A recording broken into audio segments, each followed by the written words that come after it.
This is Lisa from Mobile Tech Review, and this is the LG G-Slate, available now on T-Mobile. This is T-Mobile's higher-end honeycomb Android tablet. The Dell Streak 7 that we reviewed back in February is their lower-end model. Streak 7, of course, sells for $199 with contract and $450 without. This guy's quite a bit more expensive. He's $529 with a 2-year contract and $750 without a contract. So we're talking Motorola Zoom territory or high-end iPad. Has a lot going for it, though. It has a very nice display. It's a little bit brighter, I would say, than the Zooms. It's very sharp. It's somewhat smaller. This is an 8.9-inch display versus a 10.1-inch on the Zoom, 9.7-inch on the iPad 2, and 7-inch on the Samsung Galaxy Tab and Blackberry Playbook, as well as the No Color, for those of you who like hackable, lovable, color screen Android e-ink readers. This has 32 gigs of internal storage. It does not have a micro SD card slot built in. But 32 gigs is probably enough for many of you out there.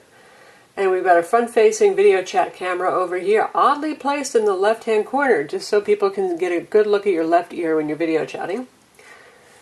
And on the bottom here you can see we have a mini HDMI port, not micro, but mini.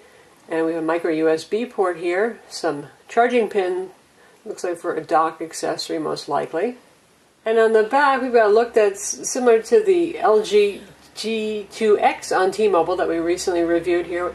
Kind of a soft touch finish, not quite as soft touch maybe as the phone version, but still nice. And we've got the metal strip here for good looks. And you can see the camera lenses back here because this does 3D video recording. These are 5 megapixel. And then there's an LED flash over here. This end cap can be yanked off, and so you see the seam over here, and you can push it off and you have access to the SIM card slot and a hardware reset button in case the thing gets totally frozen on you. Here we've got the headphone jack, and we've got the power button, and we have one of the speakers. Other speaker on this side over here, and this is what we assume is probably the microphone opening over here, or one of 2 microphone openings. Nice that there's stereo on this, just like the Zoom. So this tablet is running Android OS 3.0, otherwise known as Honeycomb, designed for tablets specifically. And it looks a lot like we saw in the Motorola Zooms. We're not going to spend a whole lot of time explaining Honeycomb again to you, but this is the home screen here. As with Android and any kind of device, you can put icons here for your applications, and we've got widgets. This is a web widget that shows our bookmark pages here, and you can scroll side to side. We've got a music player control right here. You hear those stereo speakers in action. Google widget. You can put anything you want on here.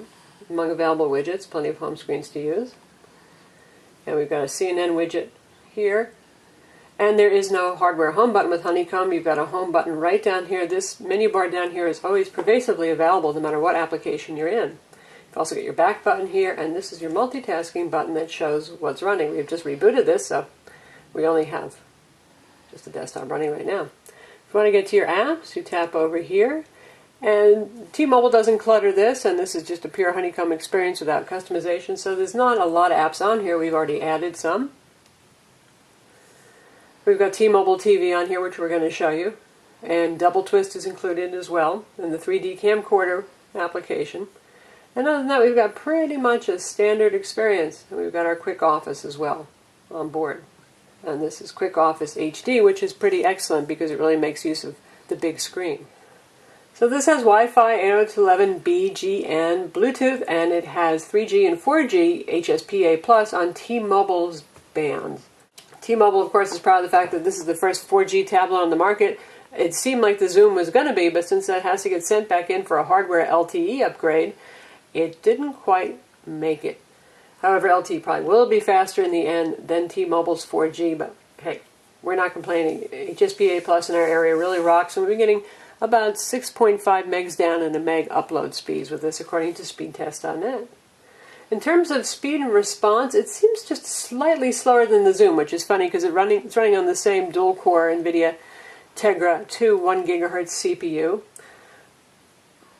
But it's no slug by any means either. The device benchmarks at around 2000 on Quadrant, which is quite similar to the Motorola Zoom, and actually a little bit slower than the Motorola Atrix 4G and the T-Mobile G2X, which is a little bit funny, but then again, you've got a different operating system. You have Froyo, and you have a lower resolution display, which demands less.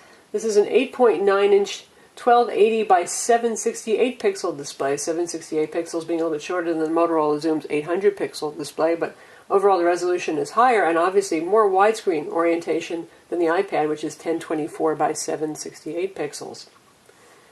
You've got your Google Maps over here with GPS, and you have the usual gallery app for looking at photos and videos. Navigation is on board as well, Gmail, email, the usual Google goodies, and of course the market. Music player is the standard honeycomb version here. If you have album art, it will show up over here and you can scroll through.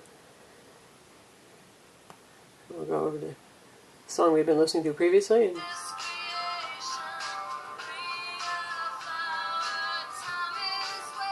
Not the world's most exciting interface, but it gets the job done. Take a look at gallery next. Our old friend from back in the old Froyo days, and here we've only got some movies on board, which we can play, and we'll play a little bit over here, and then we'll show it to you later on an HD TV via HDMI out.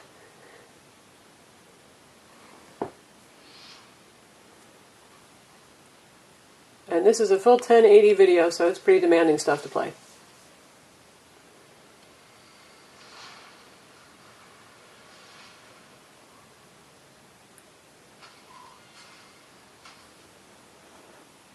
Pretty fast cuts here, but you can see that the frame rates are pretty good on this.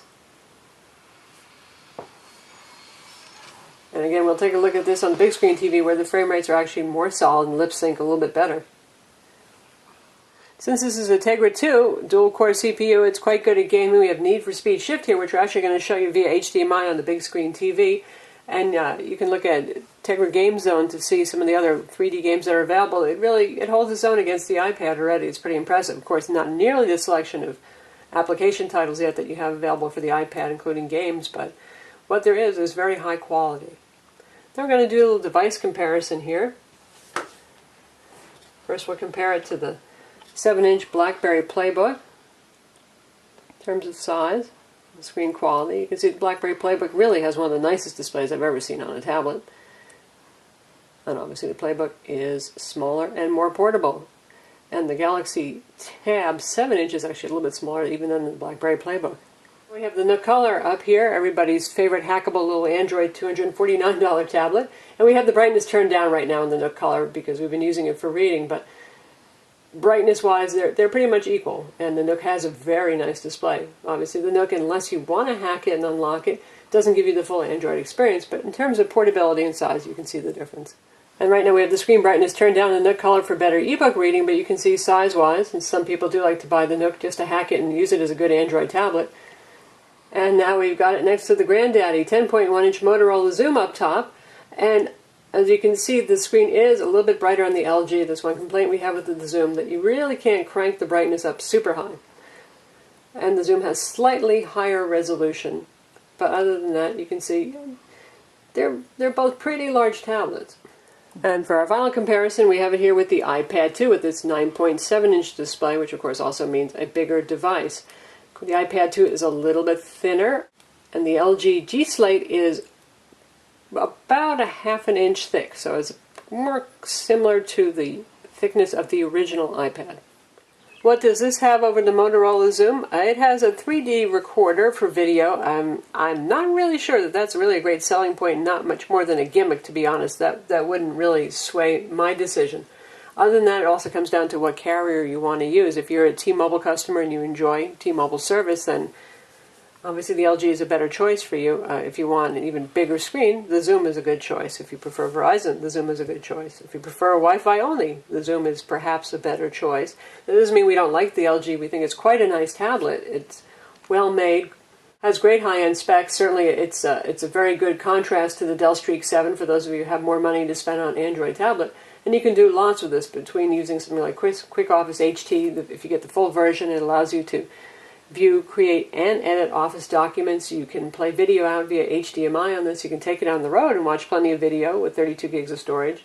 Use it as your music player, your web browser, your email, your Gmail. It's a very capable tablet, nice quality. And next we're going to take a look at some of that HDMI output and some gaming, and we're going to do some web browsing on the TV so you can see Flash playback as well as mobile YouTube playback. Alright, now we've got our LG G-Slate hooked up via the mini HDMI cable to our HD TV here. It's a 46-inch TV, and we're going to test out how things work. As you can see, we've got a screen mirroring thing going on. We've got the desktop up on our TV. It's perfectly usable that way, and still on the device, so you can see what you're doing. There are various home screens and so on. And the first thing we're going to take a look at is 1080p video. This is a 1080p video trailer that we're going to take a look at now.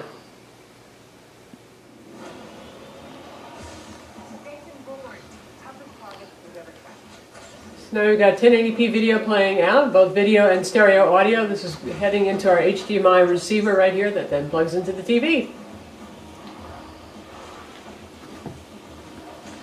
Now we're going to take a look at Need for Speed Shift via HDMI out to the TV as well. Definitely fun for folks who want to watch you play, but you probably want to keep your hands and eyes on the screen when you're driving.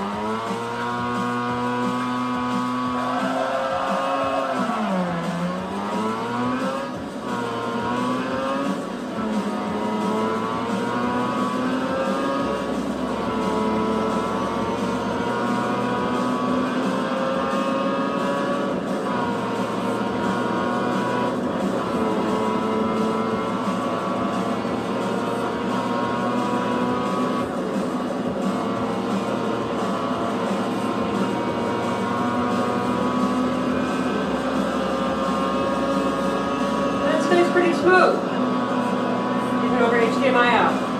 Maybe a little less responsive.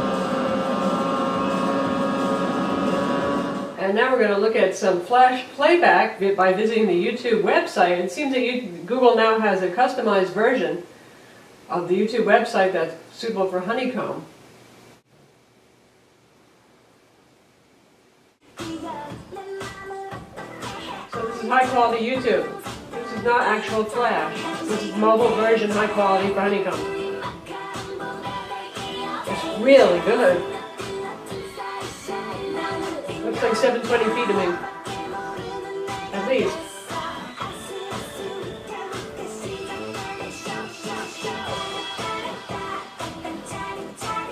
Now we're going to take a look at the YouTube player itself on the device, which is a beautiful interface. As you can see here, the scrolling wall of videos, and we're going to pick something out of here and play it. We switched over to the high quality setting, which is a little bit better, but it's still, you know, not as fantastic as what we saw before.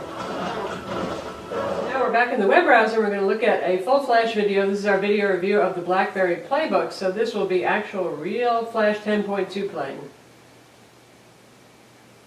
And as usual right now with the Android Honeycomb, there's a little problem with trying to select video quality. Basically it plays in 360 for playing it in small mode and full screen. Switches to 480. The controls don't work to choose other resolutions. So we'll start at 360p here, and this is over T-Mobile's 3G, 4G network. We do have 4G HSPA Plus here. This is review, and this is the Blackberry Playbook. RIMS first, we'll switch to full screen. It's going to RIMS first, there we go. Handheld. This is so it's 480p, so you know it could be sharper. 7-inch Galaxy Tab. Obviously it has no problem playing flash video. Using QNX technology that. Of course, like all Honeycomb tablets so far, this comes with Google Books as well. It's a Google Book reader. No side loading. You just download the books from Google that you may have purchased of them, or you can also download free books, of course, from them as well. It's the interface that you see when you first launch it. You've got your book covers. Something you want to read, you just tap on it. It's a lot like iBooks. It's very nice. And you can have facing pages, or you can have single pages. You can use it in portrait. You can use it in landscape. Surprisingly, the rotation is actually a little slower there than it is in most things, but it's really a nice book reading experience, complete with those page animations. So yes, this can be your ebook reader. It can also be your magazine reader. Now we're taking a look at the Zinio reader at an issue of Road and Track. And again, it looks just like the print magazine. It's a reproduction basically of the print magazine, and you can do things like pinch zooming, like so. And this is a different version from that that's used on the Samsung Galaxy Tab 7-inch, for those of you who are wondering, and it runs at higher resolution. And yes, you can pull it off of this and put it on the Motorola Zoom. Here you can see it supports portrait mode. And now we're really talking about a size here that's readable. Even on the Galaxy Tab 7-inch, it was a little bit hard to read this stuff because basically it's rendered like a PDF. It's highly graphical. This is not text-based rendering. So you don't have to spend as much time zooming in and out just to read your text. But as you can see, it's very fluid and very easy to control and zoom in and zoom out on. So really pleasing magazine reading experience here. We're glad T-Mobile has started bundling this. So here's the box that the G-Slate comes in. Obviously an ample box because it is a fairly large device. And inside, the slate sits over here, and then inside, here's your goodies. You got your charger over here, fair size brick, your USB cable, USB adapter, and your really styling 3D glasses that you can put on to look at the 3D video that you've shot with your blue-red lenses here, rather. So that's the LG G-Slate, available now on T-Mobile in the US for $529 with contract, $750 without contract. Ouch. It's a very nice tablet. We like the quality of it. We like the speed, though it's not quite as fast as the zoom. It's an interesting aspect ratio here where it is quite wide across versus the height. It's a matter of personal preference as to how widescreen an experience you like. Cameras are not bad on it. 3D, well, it's kind of a gimmick, but you do get the webcam up here for video conferencing using Google Chat. It does, however, have that odd placement that we mentioned. I'm Lisa from Mobile Tech Review. Visit our website to read the full review.